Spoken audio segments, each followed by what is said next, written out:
गर्वः समवर्तताग्रे भूतस्य जातः पतिरेक आसीत् सदाधार पृथिवीं द्यामुतेमां कस्मै देवाय हविषा विधेम। प्रत्येक मंत्र को 3 भागों में रखा और इसीलिए इनका नाम ईश्वर, स्तुति, प्रार्थना और उपासना रखा। एक मंत्र के 3 भाग रखे हैं जिनको इस क्रम में रखा गया। स्तुति वह होती है जो जैसा है उसको वैसा ही जानना, मानना और आचरण में लाना। फिर प्रार्थना भी उसी से की जाती है जो अपने से ज्यादा धन में, बल में, ज्ञान में, उन्नति में समर्थ होता है, वही हमारी प्रार्थना को स्वीकार करता है। उपासना, उप का अर्थ है समीप, आसन बैठना। आसन बैठना समीप किसके? जो शुभ गुण युक्त आत्माएं हैं, जो शुभ गुण युक्त, जिसे हम परमात्मा ज्ञान से मानते हैं, उसके समीप नित्य प्रति रहना, यह हमारी उपासना है। उपासना को और समझने के लिए, यदि हमें अधिक सर्दी लग रही है और सर्दी लग रही है, हम अग्नि के समीप जाएं, अग्नि की उपासना करें। अग्नि के माने समीप, आसन माने बैठें। अग्नि के समीप बैठें। अग्नि के गुणों से हम शीत निवृत्त हो जाते हैं। जैसे शीत से आतुर व्यक्ति अग्नि के समीप जाने से शीत निवृत्त हो जाता है, अग्नि का गुण है। ठीक वैसे ही परमात्मा के, ईश्वर के अन्य बहुत नाम है, भगवान के समीप जो बैठता है वह भी दुख कलेशों से निवृत्त हो जाता है। जैसे अग्नि के गुण व्यक्ति के अंदर आते हैं और शीत दूर भाग जाता है।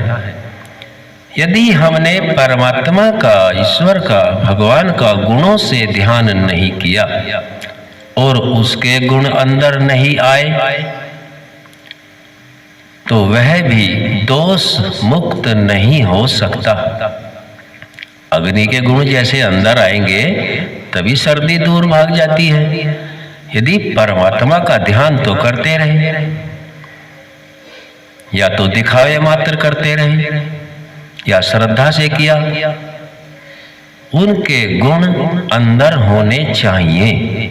जैसा इस मंत्र में बताया गया है वैसा स्तुति से जानना सबको योग्य है। हिरण्यगर्भः समवर्तताग्रे भूतस्य जातः पतिरेक आसीत्। महर्षि दयानंद सरस्वती जी के अनुसार एक मंत्र के 3 भागों को हम समझने का प्रयास कर रहे हैं। जो स्वयं प्रकाश स्वरूप और जिसने प्रकाश करने हारे सूर्य, चंद्रमा आदि पदार्थ उत्पन्न करके धारण किए हैं, जो उत्पन्न हुए संपूर्ण जगत का प्रसिद्ध स्वामी एक ही चेतन स्वरूप था, सब जगत के उत्पन्न होने से पूर्व वर्तमान था, इस भूमि और सूर्य आदि को धारण कर रहा है। यह परमात्मा की स्तुति है। परमात्मा ठीक ऐसा ही है जैसा मंत्र में बताया गया है कि वह परमात्मा किसी के प्रकाश के अधीन नहीं है। परमात्मा तो स्वयं प्रकाश है। सूर्य चंद्रमा आदि के अंदर जो प्रकाश है यह परमात्मा के सामर्थ्य से ही है। स्व प्रकाश स्वरूप और जिसने प्रकाश करने हारे जो ये हमारे पदार्थ हैं जिनके अंदर प्रकाश है, सूर्य हो, चंद्रमा हो, अन्य नक्षत्र आदि हैं, उत्पन्न करके जिन्होंने इनको उत्पन्न किया। अब यहां हमें विचार यह करना होता है, सूर्य पृथ्वी से बहुत बड़ा है और पृथ्वी उसके आगे ऐसा है जैसा सूर्य के नजदीक यदि पहुंच जाए थोड़ी सी भी पृथ्वी तो जैसे भट्टी में एक तिनका भस्म हो जाता है, इतनी क्षमता सूर्य में है। इस सूर्य को कोई सामान्य माता के गर्भ से उत्पन्न होने वाला मनुष्य तो नहीं बना सकता। विद्या से हमें जानना है, ज्ञान से जानना है, जानकारी करनी है कि मनुष्य से यह बिल्कुल एकदम असंभव है। मनुष्य तो बने बनाए पदार्थों से निर्माण तो कर सकता है, लेकिन किसी भी पदार्थ को नए रूप में नहीं बना सकता। परमात्मा के बनाए पदार्थों में फेरबदल कर सकता है, लेकिन उनमें से कोई नया निर्माण नहीं कर सकता। इस प्रकार का विचार हम अपने मन में रखें और ईश्वर के प्रति श्रद्धा रखें तो यह ईश्वर के प्रति हमारी स्तुति होगी। स्तुति के बाद प्रार्थना। प्रार्थना उसी से की जाती है जो इतना समर्थ है, जिसमें संपूर्ण ब्रह्मांड को बनाने की क्षमता है। यदि हमने स्तुति से ज्ञान पूर्वक उसको ठीक ठीक जान लिया और जान करके उसी जानकारी के आधार पर हम प्रार्थना करें तो हमारी प्रार्थना स्वीकार हो सकती है। और यदि जगत बना हुआ है और बनाने वाला किसी और को मान लिया जाए जिसने वो बनाया ही नहीं और उससे प्रार्थना की जाए तो वह स्वीकार होने वाली नहीं है। तो इसीलिए हमें ज्ञान पूर्वक ही कर्म करना होता है। अगला जो शब्द रखा उपासना, उप माने समीप और आसन माने बैठना। जितने गुणों को इस मंत्र में हमने ध्यान पूर्वक श्रवण किया, कर्म को देखा, परमात्मा के स्वभाव को देखा, हमें उसी का ध्यान करना है। और वो भी कैसे करना है? योग और अभ्यास से करना है। योग और अभ्यास से, क्योंकि यह रास्ता जितना आसान हमें लगता है उतना आसान नहीं है। योग का अर्थ है तप, स्वाध्याय और ईश्वर प्रणिधान। तप का अर्थ होता है कि अपने समस्त ज्ञानेंद्रियां, कर्मेंद्रियां और मन सहित उनके विषयों से आसक्ति से बलपूर्वक रोकना और रोक करके यथा स्थिर करना, यह तप है। और तप आत्मा सभी शरीर के अंदर उपस्थित देवों का स्वामी, उन देवों से यथा योग्य कर्मों का लेना। देवों को जो नहीं मानता, देवों को शुद्ध रूप में नहीं मानता, तो देवों से भी कल्याण होने वाला नहीं है। परमात्मा ने आत्मा को उन्नति के लिए जिन दिव्य गुण से युक्त साधनों को दिया है उनका नाम देवता है। शरीर के अंदर उतने ही देवता मौजूद हैं जितने देवता ब्रह्मांड में मौजूद हैं। हमें अपने अंदर के देवताओं की आराधना, उपासना, प्रार्थना भी करनी चाहिए, तभी हम ईश्वर के उपासना कर सकते हैं। ईश्वर के द्वारा दिए गए दिव्य गुणों से युक्त देवों का यदि हम ठीक ठीक उपकार नहीं उनसे ले सकते तो परमात्मा की नजदीकी से हम दूर रह सकते हैं।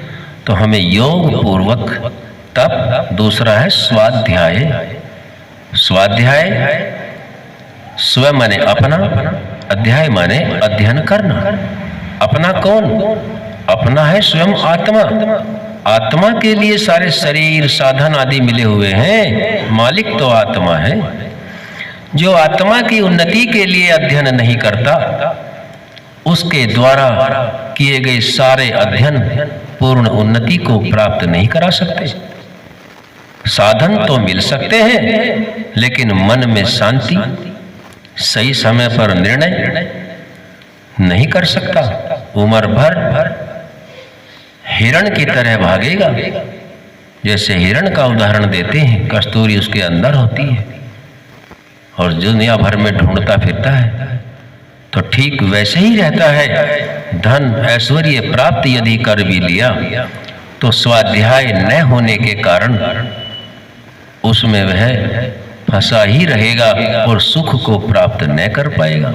क्योंकि सुख देने का यदि कुछ है इस ब्रह्मांड के अंदर ज्ञान शब्द के माध्यम से, तो वह ऋषिकृत ग्रंथ हैं, जो स्वाध्याय आत्मा की उन्नति कराने वाले ग्रंथ हैं। उनका अध्याय का नाम स्व अध्याय है। तीसरा बताया, ईश्वर प्राणिधान। हर वक्त ये मन में रखना चाहिए, ये विचार रखना चाहिए कि मेरा जो यह शरीर परमात्मा ने मुझ आत्मा को दिया, यह शरीर सदा न रहेगा, सदा न रहेगा। यहाँ तो सभी कुछ परमात्मा का है, पहले भी था, आज भी है, आगे भी रहेगा। कुछ समय के लिए मुझे इसका उपयोग करना है। मैं किसी का बलपूर्वक, अनीति से, स्वार्थ में धन पदार्थ आदि प्राप्त न करूं। यदि मैं इस कार्य को करूं तो परमात्मा की व्यवस्था से मैं बच नहीं सकता। तो हमें ईश्वर प्राणिधान रखते हुए ईश्वर का गुण परोपकार करने का है। सूर्य चंद्रमा आदि सारे पदार्थ दे रखे हैं, ठीक वैसा गुण यदि हमारे अंदर नहीं आया तो हम ईश्वर से दूर हो जाते हैं, उसकी उपासना करने के योग्य नहीं रहते। उपासना का अर्थ भी यही समझाया गया है कि परमात्मा के गुण हमारे आचरण में भी होना चाहिए। परमात्मा न्यायकारी है, तो हमें न्याय पूर्वक ही जीवन को जीना चाहिए। चाहे हमें संतान के प्रति, पत्नी के प्रति, समाज के प्रति, राष्ट्र के प्रति न्याय को ही धारण करके आगे बढ़ें, तभी परमात्मा की उपासना का हम लाभ ले पाएंगे। क्योंकि परमात्मा के गुणों को धारण करना, स्तुति, प्रार्थना, वो समर्थ है, उससे प्रार्थना करना, उपासना उसी के नजदीक, उसी की उपासना दोनों वक्त नित्य प्रति करें। जैसे भोजन करने से शरीर को शक्ति मिलती है, 2 वक्त भोजन करते हैं, ठीक वैसे ही दोनों वक्त सुबह का भोजन किया हुआ शाम तक शक्ति देता है, और शाम का भोजन किया हुआ रात भर शक्ति देता है। ठीक वैसे ही परमात्मा का ठीक ठीक ध्यान प्रातः काल करते हैं तो वह शाम तक हमारी से गलत कार्यों को रोकता रहता है। और शाम को ध्यान करते हैं तो रात्रि में भी हमें स्वप्न मात्र में भी कोई गलत स्वप्न नहीं आता है। इसलिए हमें स्तुति, प्रार्थना और उपासना जानकारी के आधार पर करना, और दोनों वक्त उस परमात्मा का श्रद्धा से न्याय पूर्वक ध्यान करना, उपासना करना प्रत्येक मनुष्य को योग्य है। यह थोड़ा सा विचार आप सभी के मध्य में रखा। ओम सम।